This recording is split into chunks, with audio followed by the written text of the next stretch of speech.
بسم اللہ الرحمن الرحیم۔ السلام علیکم۔ ایک طویل مدت کے بعد آپ کے لیے بسنت کہانی کے نئے ایپیسوڈ میں حاضر خدمت ہوں۔ یہ ایک ایسا ٹاپک ہے کہ جس کی کوئی حد نہیں، جس کی کوئی لمٹ نہیں۔ تو میں نے بہت پرانے اخباروں سے، کتابوں سے اس کی سرچ کی اور اس میں سے بہت ساری چیزیں آپ لوگوں کے ساتھ شیئر کی۔ تو یہ مجھے ایک پرانی کتاب ملی، تو اس میں سے میں ایک واقعہ آپ کے ساتھ شیئر کرتا ہوں۔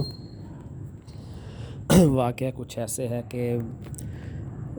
رائٹر نے لکھا ہے کہ 1915 سے 1920 کے زمانے میں منٹو پارک میں جب پتنگ بازی کے مقابلے ہوا کرتے تھے تو وہ ایسے زوردار قسم کے مقابلے ہوا کرتے تھے کہ اس میں ایک استاد جلال الدین ہوتے تھے اور دوسرے ہوتے تھے استاد پیر بخش، استاد میرا بخش وغیرہ، لوہاری منڈی والے۔ تو جب ان لوگوں کے آپس میں آگو کے مقابلے ہوتے تھے تو ڈول اور باجوں کے ساتھ ان کی گلی محلوں سے گوریوں پر بٹھا کر منار پاکستان تک لایا جاتا تھا،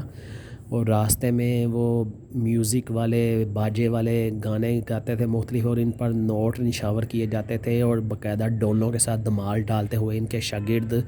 اور ان کی دف کے لوگ ان کو لے کر گراؤنڈز میں آیا کرتے تھے۔ تو اس میں رائٹر نے لکھا ہے کہ جب یہ استاد جلال اور پیر بخش کا آگو مقابلہ ہوتا تھا تو یہ پیر بخش گلابی رنگ کی 40 گز لمبی پگڑی سر پر لپیٹ کر آتا تھا، ساتھ میں ڈول ڈمکے اور باجے لے کر آتا تھا، اور استاد جلال سفید پگڑی باندھ کر آتا تھا، اور ان کے مقابلے انتہائی زوردار اور منٹو پارک کی ہسٹری میں سب سے دلچسپ یہ مقابلے ہوا کرتے تھے جن کی نظیر نہیں ملتی۔ تو مقابلہ شروع ہونے سے 6 مہینے پہلے ہی پتنگوں کی تیاری شروع کر دی جاتی تھی، کیونکہ مقابلے کے دوران کچھ پتہ نہیں ہوتا تھا کہ کس دن کس سائز کی پتنگ کی ضرورت پڑ جائے اور ہوا کی سپیڈ کتنی ہو۔ تو یہ ایک ہی ڈیزائن کی پتنگیں عموماً اس زمانے میں بناتے تھے۔ 3 پیسے جوڑی سے لے کر 8 گٹھی تک پتنگوں کے سیٹ بنائے جاتے تھے، اور ہر دف کے جو بڑے بڑے استاد ہوتے تھے، نامی گرامی خلیفے، وہ اپنی ٹیم کے کھلاڑی کو سپورٹ کرنے کے لیے پتنگیں بنا کر گفٹ دیتے تھے اور اس کو پوری طرح سے سپورٹ کرتے تھے۔ اور وہ کہتے ہیں کہ پتنگ بازی کی تاریخ کے ایسے شاندار مقابلے ہوا کرتے تھے کہ انسانی عقل دیکھ کر دنگ رہ جاتی تھی، کہ ان کی چھوٹی پتنگ بھی جب تیز ہوا میں اڑتی تھی تو اس کو سنبھالنا ہی بہت مشکل ہوتا تھا، کیونکہ ان دنوں میں یہ جو استاد لوگ پتنگیں بناتے تھے، شاید آپ پتنگ باز لوگوں نے سنا ہوگا کہ ڈبل گانٹھ والی پتنگ، یعنی کہ جب ہم ایک نارمل پتنگ اڑاتے ہیں تو اس کے سینٹر میں جہاں پر گز بندھا ہوتا ہے وہاں پر ایک اس کی گانٹھ ہوتی ہے جسے پنجابی میں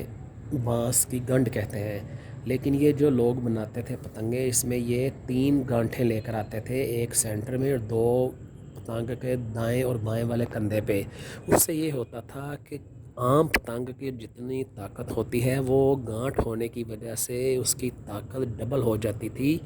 اور اس پتنگ کی لائف 10 سال کی بجائے 30 سال ہو جاتی تھی، کیونکہ وہ گانٹھ کی وجہ سے اس میں اسٹرینتھ اتنی آ جاتی تھی اس کے بانس میں کہ وہ کاغذ کو سلوٹے ہی نہیں پڑنے دیتا تھا۔ اور اس طرح کی پتنگ اتنی بیلنس بنائی جاتی تھی، اس کو 6 مہینے سرسوں کے تیل میں بھگو کر پھر ان کو تندور پر سیک کر پتنگیں بناتے تھے، اور کہتے تھے کہ یہ پتنگ گھومتی ہوئی ہوا میں چلی جاتی تھی 5 7 10 میل دور بڑی آسانی سے، اور نیچے گرتی نہیں تھی۔ ایسے لگتا تھا کہ جیسے یہ پرواز کرنے والے کبوتر جو ہوتے ہیں، بازی والے کبوتر کی طرح گھومتی ہوئی ہی جاتی تھی یہ جلدی کی یہ نیچے گرتی نہیں تھی۔ اور میں نے بہت سارے واقعات اپنے استاد مرحوم سے بھی سنے ہوئے ہیں کہ منٹو پارک سے پتنگ آتی تھی تو ایسے لگتا تھا جیسے یہ 50 گز آگے جا کر گر جائے گی، لیکن وہ اتنی 50 گز کی ہائٹ پہ بھی گرتے گرتے میل 1.5 میل 2 میل کا سفر بہت آسانی سے طے کر لیا کرتی تھی۔ تو یہ ان لوگوں کی کاریگریاں تھیں، ان لوگوں کا اپنے شوق کے ساتھ، اپنے پیشے کے ساتھ انصاف تھا، جنون تھا، کہ جس کی وجہ سے یہ لوگ اتنے نامی گرامی ہوئے اور ان لوگوں کو عزت، مقام اور نام سب کچھ ملا۔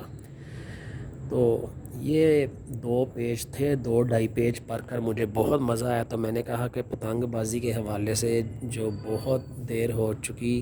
کوئی پرانے واقعات نہیں کسی بک سے ملے یا انٹرنیٹ سے، تو میں نے یہ ایک پرانی بک میں واقعہ پڑھا کہ 1920 کے زمانے میں، 1920 1925 کے دور میں اس طرح کے مقابلے ہوا کرتے تھے۔